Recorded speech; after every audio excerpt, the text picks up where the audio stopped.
We're going to listen to Speaker of the House, Mike Johnson. Tonight, in bipartisan fashion, with overwhelming majority of votes, we passed the American Relief Act of 2025.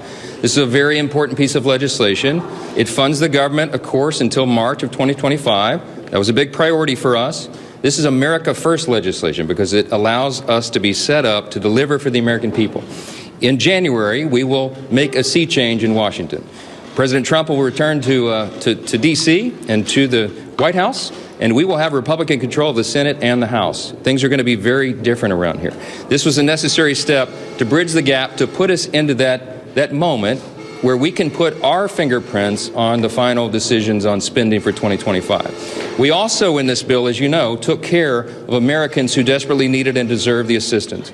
We had a record hurricane season. Hurricanes Helene and Milton, in particular, did dramatic damage across at least 6 states. The Carolinas, Virginia, from Florida, Tennessee, all the way through. And they have been waiting for the federal government to assist. We did that tonight in this bill. We also took care of our farmers, many of whom were on the brink of collapse because of Bidenomics, frankly, because the inflationary cost of their inputs and the inability they have right now to get loans from the banks and the lenders to put their crops in the ground, to put the seeds in the ground in the spring. So we had to take care of that, and we did. We are excited about this outcome tonight. We're grateful that everyone stood together to do the right thing. And having gotten this done now as the last order of business for the year, we are set up for a big and important new start in January. We can't wait to get to that point. We encourage swift passage in the Senate now. They need to do their job as the House just did. We will all go home. I want to wish everybody a Merry Christmas, Happy Hanukkah, Happy Holidays, and a Happy New Year, because I hope not to see you until we get back after that. I was in constant contact with President Trump throughout this process. Spoke with him most recently about 45 minutes ago. He knew exactly what we were doing and why, and this is a good outcome for the country. I think he certainly is happy about this outcome as well. Elon Musk and I talked within about an hour ago, and we talked about the extraordinary challenges of this job. And I said, hey, you want to be Speaker of the House? I don't know. He said, this may be the hardest job in the world. I think it is. But we're going to get through this.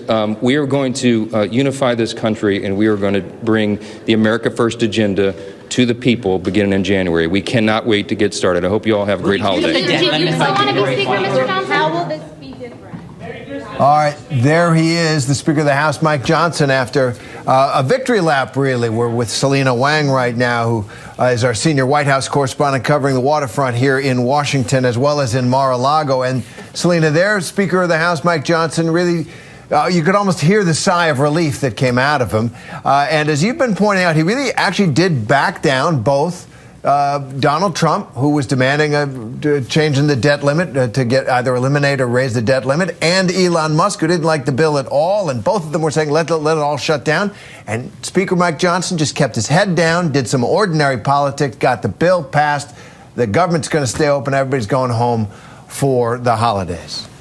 Yeah, I mean, this is a tough job, as he acknowledged himself. Not only did he have to deal with the whims of Donald Trump, but this time around he had to deal with the world's richest man, someone who is not elected into any office, Elon Musk. He had to deal with both of their demands. And it was interesting that when he was talking there at the end of his remarks, when he spoke about the very two people who he spoke to, it was President-elect Trump and Elon Musk. And what that just really emphasizes, Terry, is how Elon Musk is really this new power center in politics, not just in politics, of course, but also in media, especially conservative media, with his more than 200 million followers on X. But when you look at the numbers, Johnson, he did manage to get a majority of his conference to vote for this. But then you compare that to the Democrats, they were able to get every vote except for one. So he still, of course, he needed to rely on those Democratic votes, and he had to deal with these competing factors, but he did manage to not push through and was able to get this through with his Republican conference without that critical